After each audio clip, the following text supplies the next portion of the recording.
Hello दोस्तों, आप देख रहे हैं डी कोड इंडियन। तो यहाँ पे ऑक्सीजन शॉर्टेज को एक नेशनल इशू बनते हुए देख भारत सरकार के द्वारा फैसला लिया गया है कि जो डीआरडीओ ने ऑक्सी केयर सिस्टम को डेवलप किया है, तकरीबन 1.5 लाख यूनिट है ऑक्सी केयर सिस्टम की, इसको यहाँ पे भारत सरकार के द्वारा मंजूरी मिल गई है। इसके लिए जो भी पैसा लगा है वो पीएम केयर्स फंड से दिया गया है। तो आज के इस वीडियो में हम बात करने वाले हैं सरकार के इसी फैसले के बारे में। लेकिन सबसे पहले तो जान लेते हैं कि ये ऑक्सी केयर सिस्टम क्या है।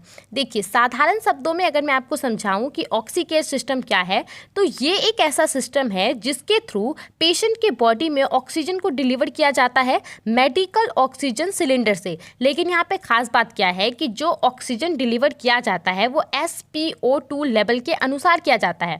SpO2 लेवल क्या है? ऑक्सीजन सैचुरेशन भी इसे कहते हैं। ये क्या करता है, किसी पेशेंट के ब्लड में जो हीमोग्लोबिन है वो कितनी मात्रा में ऑक्सीजन को कैरी कर रहा है, कितनी मात्रा में नहीं कर रहा है, इन सब चीज़ों को मेजर करता है। यही SpO2 कहलाता है। तो इसके अनुसार यहाँ पे ऑक्सी केयर सिस्टम जो है मेडिकल ऑक्सीजन सिलेंडर से ऑक्सीजन को डिलीवर करता है। आई होप आपको समझ आ गया होगा। इससे क्या होता है, इस पूरे सिस्टम से ऑक्सीजन का वेस्टेज कम होता है और जो हेल्थ केयर स्टाफ है उनके ऊपर जो वर्कलोड है हमेशा ऑक्सीजन फ्लो को कॉन्स्टेंटली मॉनिटर करने का, वो भी यहाँ पे कम होता है।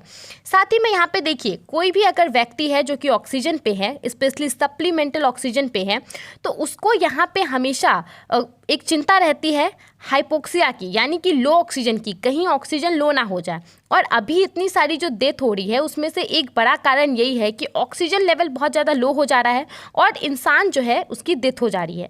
तो ये चीज़ को यहाँ पे ये कम करता है ऑक्सी केयर सिस्टम।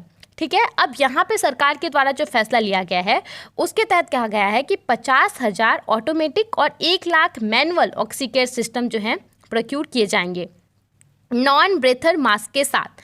इन सब के लिए जो पैसा लगा है वो है 322 करोड़ रुपया। ये सारे पैसे पीएम केयर्स फंड से खर्च किए जाएंगे।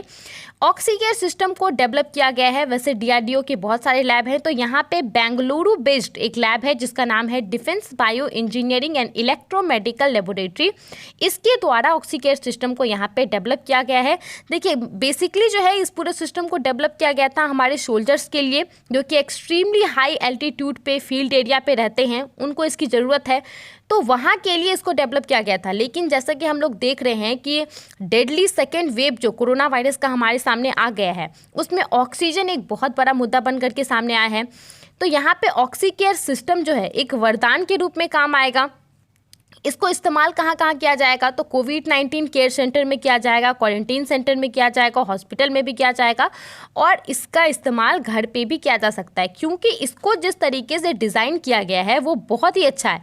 लो टेम्परेचर पे भी ये काम करेगा, ह्यूमिडिटी और उसके अलावा लो बैरोमेट्रिक प्रेशर पे भी ये काम करेगा अच्छे तरीके से। इन सब के अलावा देखिए, यहाँ पे 2 वर्जन है। ठीक है, 2 version of oxy care system है। सबसे पहला वर्जन जो है उसमें आता है नेजल कैन्युला, उसके बाद ह्यूमिडिफायर, प्रेशर रेगुलेटर, कम फ्लो कंट्रोलर और 10 लीटर का एक ऑक्सीजन सिलेंडर। ये पहला वाला है। दूसरा वाला जो आपका वर्जन है वो एक ऑटोमेटिक वर्जन है। ठीक है, जो कि पूरी तरह से कंट्रोल है, इलेक्ट्रॉनिक कंट्रोल होगा ये, जो कि देखेगा यहाँ पे ऑक्सीजन फ्लो को देखेगा, SpO2 लेवल को देखेगा और लो प्रेशर रेगुलेटर भी है। ठीक है, तो 2 प्रकार के यहाँ पे वर्जन है। अब यहाँ पे जो सेकेंड वाला वर्जन है उसमें एक बहुत अच्छी फैसिलिटी है कि कभी भी अगर SpO2 लेवल जो इंसान के बॉडी में जो ऑक्सीजन का लेवल है वो अगर कम दिखेगा तो यहाँ पे ये एक वार्निंग देगा और ये वार्निंग जो है ये ऑडियो के फॉर्म में होगा। ठीक है, तो ये एक बहुत ही अच्छा यहाँ पे फीचर्स है। तो दोस्तों, आई होप आपको आज के इस वीडियो में ऑक्सी केयर सिस्टम के बारे में अच्छे से समझ आ गया होगा। आप सरकार के इस फैसले के बारे में क्या सोचते हैं, इस सिस्टम के बारे में क्या सोचते हैं, क्या ये वाकई काम करेगा? हमें अपना ओपिनियन जरूर बताइए। अपना समय देने के लिए बहुत बहुत धन्यवाद।